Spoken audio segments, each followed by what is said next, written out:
اور جب فرشتوں کی دعا اوپر جاتی ہے تو اسے کوئی روک نہیں سکتا, کوئی ٹوک نہیں سکتا, کوئی موڑ نہیں سکتا, خدا کی قسم.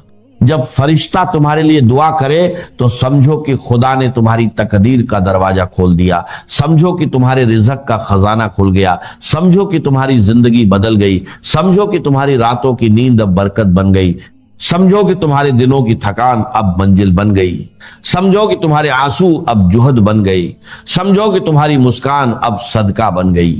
تصور کرو فجر کی برکت اور یہ ورد مل جائیں تو حرکت ہوتی ہے, آسمان ہلتا ہے, رزق دوڑتا ہے, تقدیر بدلتی ہے.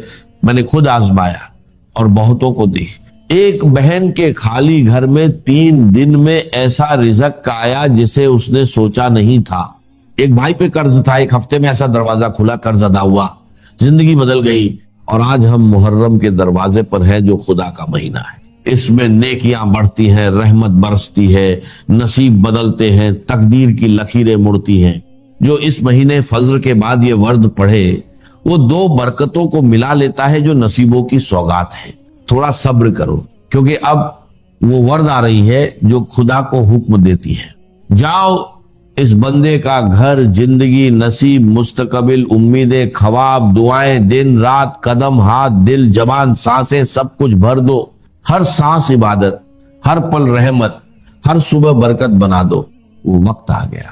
آنکھ بند کرو, دل پہ ہاتھ رکھو, گہری سانس لو اور دل میں کہو, اے خدا میں سچا ہوں, محتاج ہوں, بس تجھ پر بھروسہ ہے. تو ہی میری امید, راہ, منزل, رزق, سکون, ایمان, زندگی اور موت ہے. تو ہی سب کچھ ہے. اب پڑھو یا رزق. یہ نام رزق کے ہر بند دروازے کو کھولتا ہے. جو قسمت, وقت, حالات, مشکلات یا لوگوں نے بند کیے سب کھل جاتے ہیں. فجر کے بعد سچے دل سے پڑھو تو فرشتے سنتے ہیں, تمہاری آواز ان کے دلوں میں اترتی ہے, وہ تمہارے چاروں طرف صف باندھ کر دعا کرتے ہیں. یا رزاق کا مطلب خدا غیب سے حرکت کرتا ہے, رزق جاری ہوتا ہے, راہیں نکلتی ہیں, تقدیر پلٹتی ہے, زمین سے آسمان تک ہلچل مچ جاتی ہے. جس نے یہ سچے دل سے فجر کے بعد پڑھا وہ کبھی خالی ہاتھ, خالی جیب, خالی دل یا خالی امید نہیں لوٹا. یا کچھ اور لوگ ہیں, کسی نے میرے گھر کو فرض کیجئے کہ کوئی نقصان پہنچانا چاہا ہے, اس نے کام کیا ہے, کسی نے مجھے اٹھا کے پتھر دے مارا ہے, تو یہ سارے فیکٹرز ہیں. لیکن یہ شے بالفعل مجھ پر نہیں وارد ہو سکتی اگر اللہ کا اذن نہ ہو. لاکھ سارے اسباب و وسائل ہوں اور لاکھ ساری دنیا. ایک حدیث میں الفاظ آتے ہیں کہ اگر جان لے حضرت عبداللہ ابن عباس, علم ان الامت لو اجتمعت, کہ اگر پوری قوم جمع ہو جائے کہ تمہیں کوئی فائدہ پہنچا دے, نہیں پہنچا سکتا مگر اس بات کا جو اللہ نے تمہارے لیے طے کر دی. اور اگر پوری قوم مجتمع ہو جائے تمہیں کوئی نقصان پہنچا دے, نہیں پہنچا سکتا. تو یہ اسباب و وسائل جو مجھ پر آ رہے ہیں ان میں جو ہے فیصلہ کنشے اذن رب ہے. تو میں یہ بھی کہہ سکتا ہوں مجھ پر یہ اس کی لائی ہوئی مصیبت آ گئی, اور یہ بھی کہہ سکتا ہوں کہ اللہ کی طرف سے مجھ پر آیا. جو خیر ہو یا شر ہو, بقدر خیر ہی و شر. بھلائی کسی نے کرنی چاہیے, اس کا مجھے احسان ماننا چاہیے, اس کا مجھے شکریہ ادا کرنا چاہیے. کوئی بدلہ دے سکتا ہوں تو دینا چاہیے, یہ دنیا کا معاملہ ہو. اسی طرح کسی نے مجھے نقصان پہنچایا, میں قصاص لے سکتا ہوں, قانونی طور پر مجھے اس کا حق حاصل ہے. لیکن یہ جان لیجئے کہ یہ اچھائی یا بھلائی مجھ تک نہیں آ سکتی تھی بغیر اذن رب. تو اذن رب شامل ہو گیا نا, تو میں اس کو شامل کر رہا ہوں. والقدر خیر ہی و شر ہی من اللہ تعالی. دوسری طرف میں کچھ کام کرنا چاہتا ہوں, اچھا یا برا جو بھی ہے, یا کوئی میرا منصوبہ ہے بہت بڑا. اب اس میں ایک تو میرا ارادہ ہے جو میرے اندر سے نکلا, ہزارہ عناصر ہوں گے کہ جو اس کے اندر انوالوڈ ہوں گے, بہت سے مادی وسائل اس کے لیے درکار ہوں گے. اسباب نہ ہو جمع تو یہ کیسے کام شروع ہو سکتا ہے؟ اسباب کرے جمع, خدا ہی کا یہ کام. یہ عزم تیرا, یہ مجھے الفاظ پھر یاد آ گئے وہی اکبر الہ آبادی کے. یہ میرے دروس میں اشعار بہت آئے ہیں, اب کچھ دین سے اوجل ہو گئے. یہ عزم تیرا صحیح سے دمساز ہو کیوں کر. عزم تو ہے, عمل کیسے ہو؟ اسباب نہ ہو جمع تو آغاز ہو کیوں کر. اسباب کرے جمع, خدا ہی کا ہے یہ کام. طالب ہو تو خدا سے, تو دعا ہی کا ہے یہ کام. یہاں پر بھی ایک فیکٹر ابھی اکبر آبادی کی نگاہ سے بھی اوجل ہے. دیکھیں میرا ایک عزم ہے, میرا ایک ارادہ ہے, اس کے لیے کوئی مادی وسائل, کچھ لوگوں کا تعاون درکار ہے, وہ بھی اللہ کے کنٹرول میں ہے. اللہ چاہے گا تو آئے گا. پھر بالآخر کسی شے کا پورا ہو جانا, آخری درجے میں پھر اللہ کے اذن کا طالب.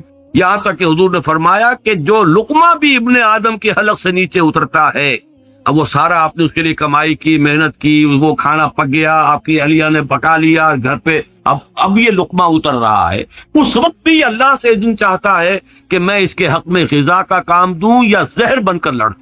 لہذا میں یہ بھی کہہ سکتا ہوں کہ یہ کام اس طرح ہو گیا، میرے کرنے سے ہو گیا، ان اسباب سے ہو گیا، ان مددگاروں کی مدد سے ہو گیا، اور یہ بھی کہہ سکتا ہوں کہ یہ کام میں نے نہیں کیا، اللہ نے کیا۔ صرف جو ہمیں تلقین کی گئی ہے وہ یہ ہے، خیر وجود میں آ جائے تو اسے اللہ کی طرف منسوب کرو۔ الحمدللہ الذی ہدانا لہذا وما کنا لنہتدی لولا ان ہدانا اللہ۔ قل حق، قل شکر، قل تعریف اس اللہ کی جس نے ہمیں ہدایت عطا فرمائی۔ ہم ہرگز ہدایت نہ پا سکتے اگر اللہ ہمیں ہدایت نہ، غلطی ہو جائے تو اسے اپنی جانب منسوب کرو۔ ربنا ظلمنا انفسنا وان لم تغفر لنا وترحمنا لنکونن۔ شیطنت اس کے برعکس ہے، خیر ہے تو میری، میں نے کی، اور شر ہے تو اللہ تو نے کروایا۔ فبما اغویتنی، ہے اللہ تو نے جو مجھے اغوا کیا ہے، تو اب میں ثابت کر کے رہوں گا کہ یہ آدم اس اکرام و تکریم کا مستحق نہیں تھا جو تو نے اس کو عطا کر دی۔ یہ ہے شیطنت، شیطانیت، اور وہ ہے آدمیت۔ غلطی ہو، خرابی ہو، اپنی طرف منسوب کرو، اور اگر کوئی خیر ہے اللہ۔ اب آئیے اگلا لو، جو سیکشن ہے، شیٹ نہیں۔ اللہ ہر چیز پر قادر بھی ہے اور قاہر بھی۔ یہ میں نے الفاظ آپ سے کہا تھا کہ آج میں یہ ایڈ کر کے لایا ہوں تاکہ بات اب کھل جائے۔ آج کوئی پہلو جو ہے میرے امکانی حد تک اس میں جو ہے مشتبہ اور خفی نہ رہ جائے۔ هو على كل شيء قدیر، یہ تو بے شمار آیات مرتبہ آیا ہے۔ وهو القاہر فوق عباده، یہ بھی 2 مرتبہ۔ لہذا انسان کو جو قدرت بھی حاصل ہے وہ محدود بھی ہے اور مستعار بھی ہے، یہ دونوں الفاظ نوٹ کیجئے۔ اب یہ جو شرک کی بحث ہوتی ہے ہمارے ہاں، اقسام شرک، اللہ کا وجود ذاتی ہے، لامحدود ہے، قدیم ہے، ما سوا کا وجود عطائی ہے، اللہ نے عطا کیا ہے، حادث ہے، محدود ہے۔ اسی طرح جو قدرت ہمارے پاس ہے وہ ہماری اپنی نہیں ہے، عطائی ہے اللہ کی، اور لامحدود نہیں، محدود ہے، مستعار ہے، محدود ہے، اور حادث ہے۔ اور اللہ کی قدرت و قہر کے تابع بھی ہے، اور انسان کی مطلق خود افطاری کا تصور بہت بڑی گمراہی ہے۔ یہ قدریہ کی نفی پر احادیث جو ہیں یہ ہم پچھلی مرتبہ پڑھ چکے ہیں، یہ 5 6 7 8 9 حدیثیں جو ہیں یہ میں نے ایک علیحدہ جمع کر دیا ہے، تینوں فصلوں میں سے نکال کر، جو اس تصور کی نفی کرتے ہیں، قدریہ، ہم قادر، جو چاہیں کریں۔ جو اس مغالطے میں ہے وہ تو در حقیقت بہت ہی بڑے گمراہ اور بہت ہی بڑے ایک سراب کسی کیفیت جو ہے اس کے اندر ہے۔ اب آئیے تیسری شے جو ہم پڑھ چکے ہیں، قل کل یعمل علی شاکلتہ۔ یہ آیت جو ہے سورہ بنی اسرائیل کی 84 آیت، اس کا پہلا ٹکڑا انتہائی اہم ہے، جو آج جس طرح نکھر کر آیا ہے اس سے پہلے یہ ہو ہی نہیں سکتا۔ شاکلہ، پیٹرن، آپ نے کوئی چیز ڈھالنی ہے کسی فولاد کی، کسی اور چیز کی، تو اس کے لیے لکڑی کا پہلے، جسے ہمارے مستری لوگ پاٹن کہتے ہیں، پاٹن بنا لو پہلے، تو پیٹرن بنتا ہے، تاکہ آپ نے لوہے کو پگھلایا، تانبے کو پگھلا کے اس میں ڈالیں گے تو اسی کے مطابق اس کی شکل ہو جائے گی۔ شاکل، شکل دینے والا، تو اس کو جو فارم دینے والی شے ہے وہ اس کا فرما، جس کو ہم کہہ دیتے ہیں، وہ فارم ہے نا، فرما، یہ فرما ہے جو اس کو فارم عطا کرے گا، یا یہ کہ یہ پاٹرن ہے، پیٹرن ہے، اس کے اندر ڈھلے گی جو شے اسی کے مطابق ہو جائے، وہ ہے شاکل۔ اور یہ شاکلہ جو ہے آج ہمیں معلوم ہے جینز کے حوالے سے۔ ابھی حال ہی میں چند روز پہلے کلوننگ کے موضوع پر ایک مذاکرہ سا ہوا تھا پنجاب یونیورسٹی میں، اور میں اس میں سامع کی حیثیت سے گیا تھا، اور مجھے اس سے فائدہ بھی ہوا، اور احساس ہوا یہ کہ جو میں نے بارہا یہ بات کہی ہے کہ اللہ تعالیٰ نے جو، حالانکہ مجھے پریکٹس نہیں کرنی تھی اور میڈیکل پروفیشن کو اس طرح اس کے علم میں تو تھا کہ مجھے پرسو کرنا ہی نہیں ہے، پھر بھی مجھے اس طرف سے کیوں گزارا؟ اگر میں اس میں سے نہ گزرا ہوتا تو یہ ساری بحثیں میرے سر کے اوپر سے گزر جاتی، میں ان کو بالکل سمجھ نہ سکتا۔ لیکن چونکہ وہ بایولوجی اور اناٹومی اور فزیولوجی اور ایمبریولوجی اور یہ چیزیں پڑھی ہیں، سیل سٹرکچر پڑھا تھا، تو وہ چیز سمجھ میں آتی۔ لیکن آج وہ بات شاکلہ، ہر شخص کا ایک شاکلہ، انڈیویجول شاکلہ اس کا، اور یہ شاکلہ بنیادی طور پر جبلت اور فطرت کے مجموعے کا نام ہے۔ ایک فطرت ہے، اور فطرت کا تعلق ہے انسان کے روحانی وجود سے۔ ایک جبلت ہے یا سرشت، فارسی کا لفظ ہے، جبلت عربی کا لفظ ہے، لیکن عربی میں اس سرشت کے لیے صحیح لفظ ہے خلقت۔ خلقت ایک ہماری خلقت ہے، ایک ہماری فطرت ہے۔ خلقت اس آب و گل کی دنیا سے ہے، پانی اور مٹی کی دنیا سے آئی ہے خلقت، یہ یہاں سے آئی ہے، فطرت وہاں سے آئی ہے۔ کل مولود یولد علی الفطرہ، یہ 3 حدیثیں ہیں اس میں کہ جو ہم پڑھ چکے ہیں۔ الناس معادن کمعادن الذهب والفضہ، وہ بھی ہم پڑھ چکے ہیں۔ کل مولود یولد علی الفطرہ، وہ بھی ہم پڑھ چکے ہیں۔ اور اہم ترین حدیث یہ ہے کہ فإنه يسير إلى ما جبل عليه، اگر تم سنو کہ کسی انسان کی، تو اگر تمہیں یہ کوئی سنائے آ کر کے کوہ احد اپنی جگہ سے ٹل گیا تو مان لینا کہ ہاں یہ ہو سکتا ہے، ممکن ہے۔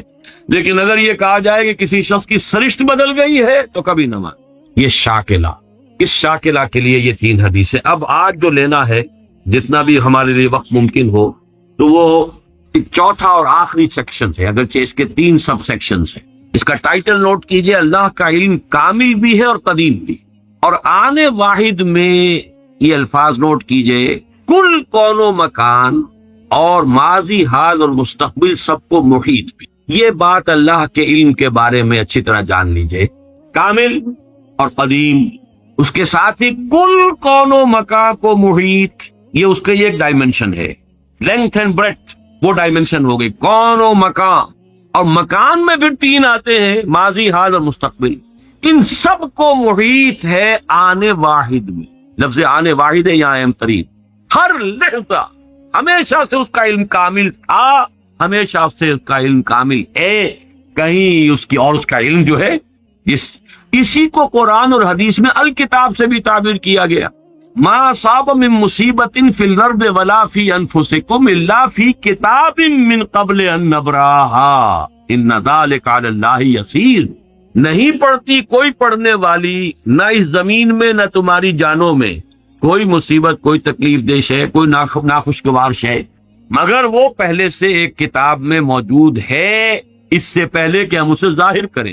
اللہ باری ہے، یہ 3 اسباب بھی آئے ہیں اللہ کے ساتھ ساتھ سورہ حشر کے آخر میں، الباری، الخالق، الباری، المصور، 3 الفاظ، باری، خالق، مصور۔ باری کسی شے کو ظاہر کرنا، اور اس میں فلسفہ یہ ہے، یہ پھر علم کلام کی بحثیں ہو جائیں گی کہ دیکھیے کوئی شخص، کوئی آرکیٹیکٹ ہے، اس کے دماغ میں پہلے ہوئیولا بلڈنگ کا بن جاتا ہے، تب وہ پینسل اٹھاتا ہے، اس کا سکیچ بناتا ہے، یہاں بن چکی ہے بلڈنگ، یہاں کانسیپٹ آ چکا ہے، دماغ میں ہے۔ اسی کو صور علمیہ کہتے ہیں اسلامی فلسفے میں، صور صورت کی جمع، علمی صورتیں جو اللہ کے علم کے اندر ہمیشہ سے تھیں، میں ہمیشہ سے تھا اللہ کے علم میں۔ کیا ممکن ہے کہ علم الہی پر کوئی لحظہ ایسا گزرا ہو کہ جس میں میں موجود نہ ہوں یا آپ موجود نہ ہو؟ ذرا کبھی اس کے تصور کریں گے، مراقبہ کریں گے تو بڑا یوفوریا ہو جائے گا ایک دم، پھر سبحانی معظم شانی بھی آپ کی زبان سے نکل سکتا ہے۔ میں تو ہمیشہ سے اللہ کے علم میں ہوں، اس اعتبار سے میں خود بھی علمی اعتبار سے ہمیشہ سے موجود۔ ہاں، ایک وقت میں صرف اللہ کے علم میں تھا، اس کے بعد اللہ نے مجھے ظاہر۔ هو اللہ الذی لا الہ الا هو الملک القدوس السلام المؤمن المہیمن العزیز الجبار المتکبر سبحان اللہ عما یشرکون هو اللہ الخالق البارئ المصور له الاسماء الحسنى۔ تخلیق ذہنی پہلے ہے، وہ تخلیق ذہن میں بنتی، علم الہی میں صور علمیہ کی شکل میں موجود تھی، اب باری برا اس کو ظاہر کیا، اس کو نمایاں کیا، وہ باہر آیا، اور اب اس کو تصویر کی شکل عطا کی گئی۔ یہ تصویر اور تصویر ایک ہی لفظ ہے، خلق فسوى والذی قدر فہدی۔ تو اس الکتاب میں جو کچھ لکھا ہوا موجود ہے، اس میں درج کوئی شے غلط نہیں ہو سکتی۔ کیا اللہ کا علم کسی مرحلے پر جا کر غلط ثابت ہو سکتا؟ معاذ اللہ۔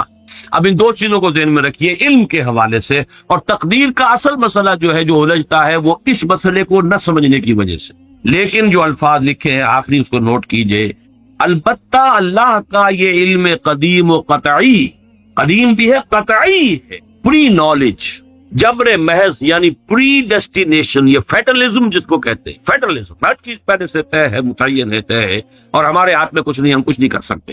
یہ اس کی نفی، یہ دونوں چیزیں لازم و ملزوم نہیں ہے، کوئی مستلزم نہیں ہے۔ پری نالج اور سے ہے، پری ڈیسٹینیشن اور سے۔ اس کے درمیان اگر آپ ستے امتیاز کھینچ دیں گے تو کبھی کوئی تشویش نہیں ہے، چاہے بحث میں الجھ جائیں، اگر کوئی آپ کو الجھائے، اس کا تو نتیجہ یہ نکلتا ہے، تو اس کا تو یہ نتیجہ نکلتا ہے، تو اس سے یہ لازم آتا ہے، وہ پھر الجھ جائے گی، جو جس سے سختی سے روک دیا ہے۔ اگر تو علیکم، اگر اب اعلیٰ امید تو عمل ہادہ ہو سکتا۔ دیکھیے نوٹ کیسے، الفاظ کیسے، کیا اس کام کے لیے بھیجا گیا ہو؟ لیکن یہ کہ بات سمجھ میں آتی ہے اگر اس میں یہ حد فاصل قائم کر دیا جائے، اللہ کا علم قدیم و قطعی یہ پری نالج ہے، لیکن یہ پری ڈیسٹینیشن یا فیٹلزم جس کو ہم کہتے ہیں اس کو مستلزم نہیں ہے، ان دونوں کے درمیان رشتہ علیحدہ۔ اس کے حوالے سے آج کچھ حدیثیں پڑھیں گے جتنی بھی آج پڑھی جا سکے۔ اس میں سے پہلی 10 حدیثیں تو ہیں کہ جو مشکات شریف میں جو باب ہے ایمان بالقدر، اس کی جو فصل اول ہے، یعنی حدیثیں یا وہ بخاری کی ہیں یا مسلم کی ہیں یا ان سب دونوں میں موجود ہیں تو متفق علیہ۔ عن عبداللہ ابن عمرو رضی اللہ تعالی عنہما، عبداللہ ابن عمرو بن العاص رضی اللہ تعالی عنہما سے مروی ہے، قال، وہ فرماتے ہیں قال رسول اللہ صلی اللہ علیہ وسلم کتب اللہ مقادیر الخلائق قبل ان يخلق السماوات والارض ب50,000 سنہ قال وکان عرشہ علی الماء، رواہ مسلم۔ یہ حدیث پھر بھی آئے گی بعد میں 16ویں نمبر پر اگر وہاں تک ہم پہنچ گئے تو، لیکن یہاں نوٹ کر لیں جو بھی نوٹ کر رہے ہوں کہ یہی مضمون اس میں بھی ہے۔ حضرت عبداللہ ابن عمر فرماتے ہیں کہ اللہ تعالیٰ نے آسمانوں اور زمین کی تخلیق سے 50,000 سال قبل تمام مقادیر لکھ دی تھی۔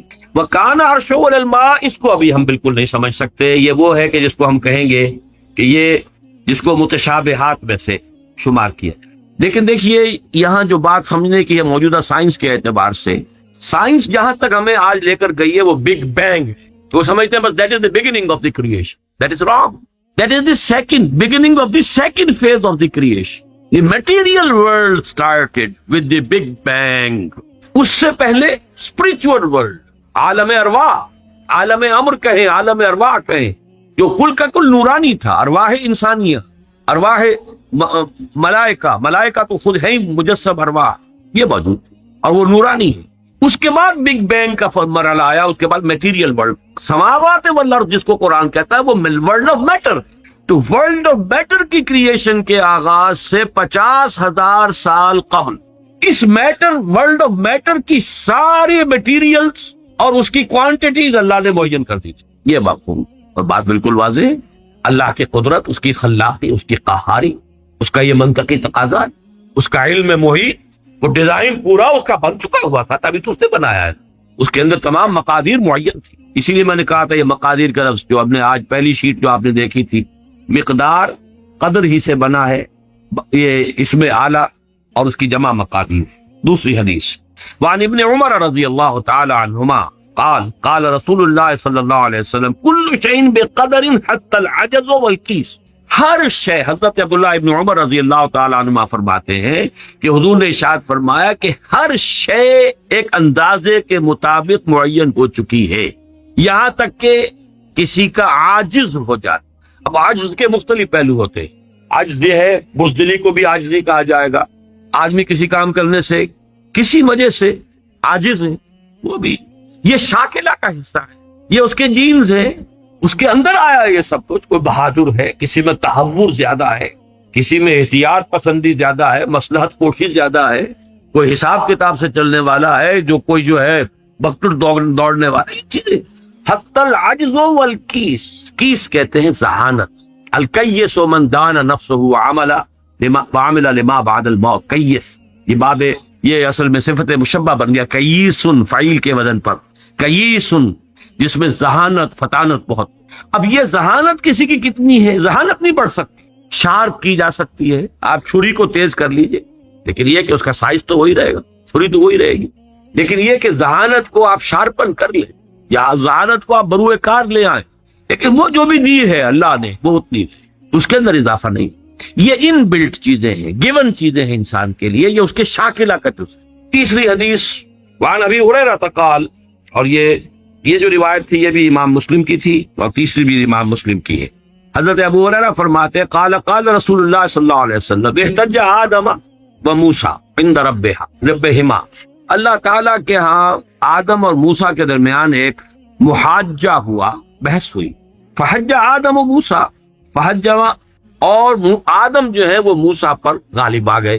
قال موسیٰ، حضرت موسیٰ نے یہ کہا انت آدم الذی خلق اللہ بیدہ، خلقک اللہ بیدہ، آپ ہے نا وہ آدم جسے اللہ نے اپنے ہاتھ سے بنایا تھا، ونفخ فیک من روحہ، اور پھر آپ نے اپنی روح میں سے پھونکا، واسجد لک ملائکتہ، اور سارے اپنے فرشتوں کو آپ کے سامنے سجدے میں ڈال دیا، واسکنہ فی جنت ہی، اور پھر آپ کو اپنی جنت کے اندر اس نے مقام دیا اور وہاں ٹھہرایا.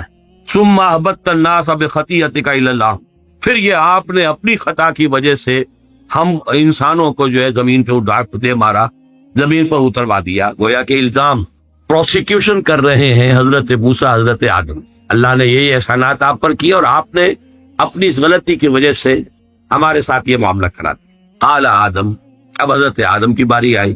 انت موسیٰ الذی اصطفاک اللہ برسالتہ و بکلامہ، آپ وہی موسیٰ ہیں نا انہیں اللہ نے چنا ہے، چنا رسالت کے لیے اور اپنے کلام کے لیے. کلم اللہ موسیٰ تکلیما، یہ خاص ایک مقام تھا جو حضرت موسیٰ کو عطا ہوا. وَأَعْطَاكَ الْأَلْوَاحَ فِيهَا تِبْيَانُ كُلِّ شَيْءٍ، اور پھر وہ آپ کو تختیاں دی تھیں جو سٹون کی، سٹونی ٹیبلٹس، جس کے اندر ہر شے ہدایت کا پورا سامان موجود تھا. وَقَرَّبَكَ نَجِيًّا وَقَرَّبْنَاهُ نَجِيًّا، یہ قرآن مجید میں ہے. اور آپ کو قریب کیا تھا گفتگو کرنے کے لیے، کوہ طور پر بلایا، براہ راست مکالمہ کیا. فَبِكَمْ وَجَدْتَ اللَّهَ كَتَبَ التَّوْرَاةَ قَبْلَ أَن تُخْلَقَ، تو تم نے کیا دیکھا، تورات میں کیا پڑھا کہ کائنات کی تخلیق سے کتنا عرصے پہلے اللہ نے تورات لکھ دی تھی. قال موسیٰ 40 عاما، تورات میں ہوگا کہیں کہ تورات اللہ نے کائنات کی تخلیق سے 40 برس پہلے لکھ دی. قال آدم، پھر حضرت آدم نے فرمایا فَهَلْ وَجَدْتَ فِيهَا وَعَصَىٰ آدَمُ رَبَّهُ فَغَوَىٰ، اس میں آپ نے یہ آیت بھی پڑھی کہ نہیں پڑھی کہ آدم نے اپنے رب کی نافرمانی کی اور وہ راہ ہدایت سے عارضی طور پر وہ گویا کہ منحرف ہو گئے. قال نعم، موسیٰ نے کہا ہاں یہ تو میں نے پڑھی. قال فتلومنی علی ما عملت عملا كتبه الله على ان اعمله قبل ان يخلقني ب40 سنة، تو اب کیا آپ مجھ پر الزام لگا رہے ہیں اس چیز کے لیے کہ جو اللہ نے لکھ دی تھی میری تخلیق سے بھی 40 برس قبل؟ اخلوقہ ہے یہاں پر، اخلقہ، جبکہ میں پیدا کیا جاؤں.